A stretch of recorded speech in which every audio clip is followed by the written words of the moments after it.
নমস্কার বন্ধুরা, ঘরোয়া রান্নাঘরে আপনাদের সকলকে স্বাগতম। আজকে আমি মোমোর রেসিপি আপনাদের সঙ্গে শেয়ার করছি।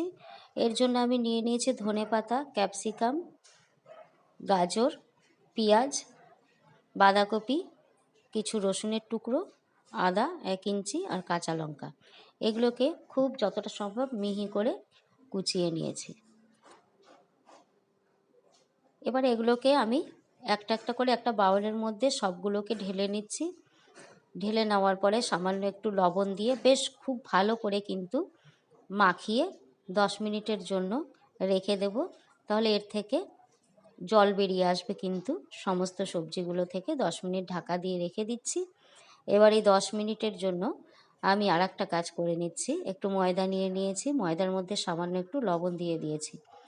এবারে অল্প অল্প করে আমি কিন্তু এটাকে জল দিয়ে খুব সময় নিয়েই এটাকে আমার মাখতে হবে, কারণ এই মাখাটা যত সুন্দর হবে আমাদের মোমোগুলো কিন্তু তত সুন্দর হবে, সুন্দর শেপও আমি দিতে পারবো। এই জন্য অল্প অল্প করে খুব ভালো করে ময়দাটা মেখে নেব।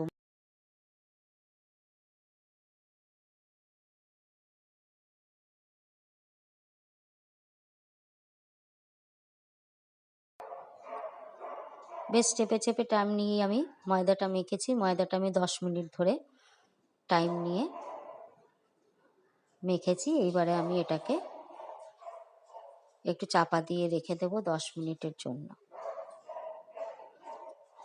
আমি যেভাবে ময়দাটা চেপে চেপে সময় নিয়ে মাখছি সেইভাবে আপনারাও কিন্তু মাখবেন। 10 মিনিটের জন্য চাপা দিয়ে রেখেছি। এই 10 মিনিটের মধ্যে আবার আমি সবজিটা থেকে দেখুন কত জল বেরিয়েছে।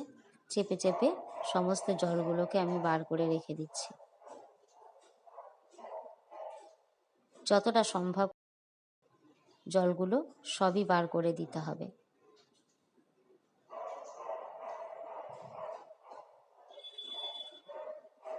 সব সবজি থেকে জলগুলো বার করে নিয়েছি। এবার আমি এর মধ্যে দিয়ে দিচ্ছি কিছু রসুনের টুকরো, ধনেপাতা কুচি, লঙ্কা কুচি,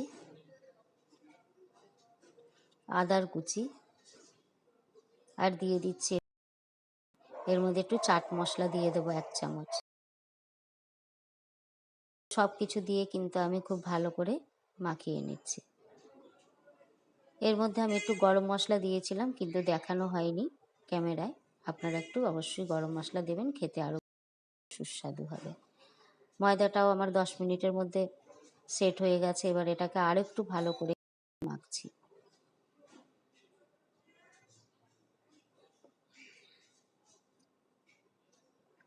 যারা যারা আমার চ্যানেলে নতুন তাদের কাছে আমার রিকোয়েস্ট রইল আমার চ্যানেলটি সাবস্ক্রাইব করবার জন্য।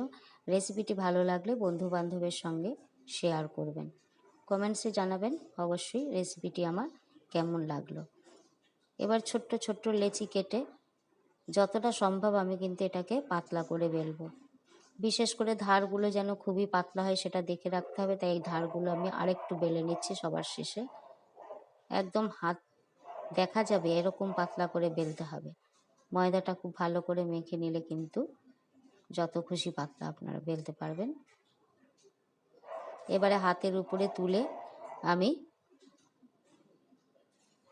সবজিগুলোকে দিয়ে দিয়েছি। আরও কিন্তু আমি জল ঝরিয়ে নিয়েছি, এরকম ঝুরঝুরে হয়ে গেছে দেখুন। এবারে কিভাবে মোমো দিতে হবে আমি দেখাচ্ছি। লাস্টের দিকটা তুলে নিয়ে এবারে কাপড়ে যেরকম কুচি দেয় ঠিক সেরকম করে লাস্টের সঙ্গে সব জুড়তে শুরু করেছি। কাপড়ে কুচি দেওয়ার মতন খুব ভালো করে দিয়ে নিয়েছি। এবার লাস্টের একটু আমি চেপে নিচ্ছি, আর এইটুকু কেটে আমি ফেলে দেব, না হলে কিন্তু একটু লাগবে। বেশ পাতলা পাতলা করে দিতে হবে সব।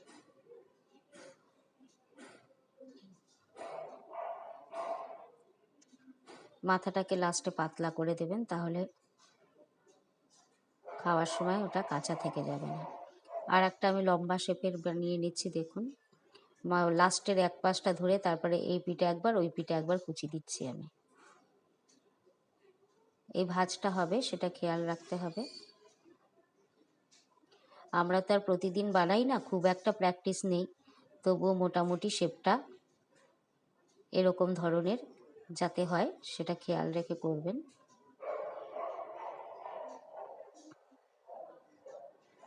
লাস্টের টুকু কেটে ফেলে দিলাম, না হলে পরে এটা মোটা হয়ে যাবে বেশি, তখন খেতে ভালো লাগবে না। আর এক রকমের শেপ আমি দিয়ে নিলাম। এবার আপনাদের বোঝার সুবিধার্থে আমি আর একটা কিন্তু খুব ভালো করে দেখাচ্ছি। লাস্টের দিকটা ধরেছি, এবার কুচির মতন করে একটা করে নিচ্ছি আর ওই লাস্টের সঙ্গে একটা করে লাগিয়ে দিয়ে যাচ্ছি। দেখুন এই যে মাঝখানে যে একটা ফাঁকা, একটা সুন্দর এই যে ফাঁকা জায়গাটা থাকবে, তার উপরে এই এরকমভাবে দিচ্ছি, ওই জায়গাটার একটা সুন্দর ডিজাইন হয়ে যাবে। হাত দিয়ে টেনে টেনে কুচির মতন করে আর একটার সঙ্গে আমি ভাজের পরে আর একটা ভাজ যাতে পরে সেটা দেখতে হবে। এই যে তারপরে লাস্টের যেটা আমি ধরেছিলাম তার সঙ্গেই কিন্তু যোগ করে দিতে হবে। তিনটে আমি কিন্তু দেখিয়ে দিলাম। লাস্টে এরকম একটুকু ফাঁকা থাকলে চলবে না, সেটাও আমি একটু নিয়ে নিলাম। নিয়ে সুন্দর করে একদম মুখটাকে কিন্তু ভালো করে মেরে দিতে হবে, একটুকু যেন ফাঁকা না থাকে। ব্যাস মুড়িয়ে দিলাম, ধরে একটু চেপে দিলাম, ওপরের থেকে কেটে ফেলে দিলাম। এটা সুন্দর শেপের আমি অনেকগুলোই মোমো বানিয়েছি। এখন যে কটা বানাবো শুধু আমি সে কটা মোমোরই বানিয়ে নিয়েছি। দেখুন দুটো আমি বেশ বড় বড় মোটাসোটা করেছি, বাদ বাকিগুলো মাঝারি করেছি। আর একটা পুচকি আমি বানিয়েছি। জল আমি ফুটতে দিয়ে দিয়েছি, ইলেকট্রিক ওভেন নিয়েছি আমি, একটু তেল মাখিয়ে নিচ্ছি। এরপরে একটু ফাঁকা ফাঁকা করে মোমোগুলো সাজিয়ে দিচ্ছি। ফাঁকা ফাঁকা করে দিতে হবে, কারণ এটা আবার ফুলে বেশ খানিকটা জায়গা দখল করবে, এই জন্য একটু ফাঁকা ফাঁকা করে দিচ্ছি। সবটা সাজিয়ে দেওয়া হয়ে গেল। এবারে এটাকে আমি বসিয়ে দিচ্ছি।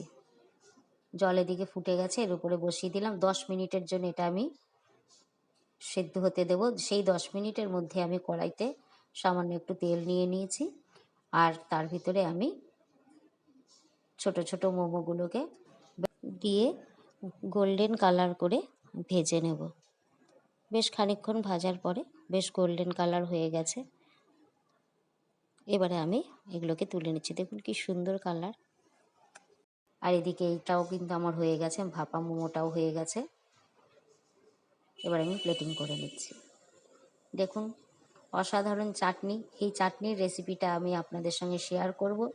মোমোর সঙ্গে কিন্তু খেতে খুবই ভালো লাগে, অথচ খুব সহজেই এই চাটনিটা বানিয়ে নেওয়া যায়। ভালো লাগছে তো? কমেন্টসে কিন্তু অবশ্যই জানাবেন। চ্যানেলটি কিন্তু সাবস্ক্রাইব করতে একদম ভুলবেন না, রিকোয়েস্ট রইল আপনাদের কাছে। এবার চলুন মোমোর চাটনি আমি কিভাবে বানিয়েছি, ফাঁকিবাজি চাটনি।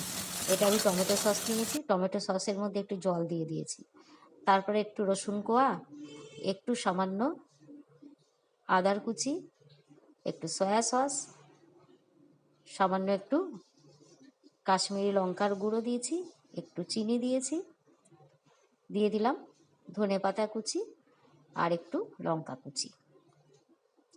বাস এগুলোকে সেকেন্ড খানেকের জন্য একটু নাড়াচাড়া করে নিয়ে জল দিয়ে দিলাম।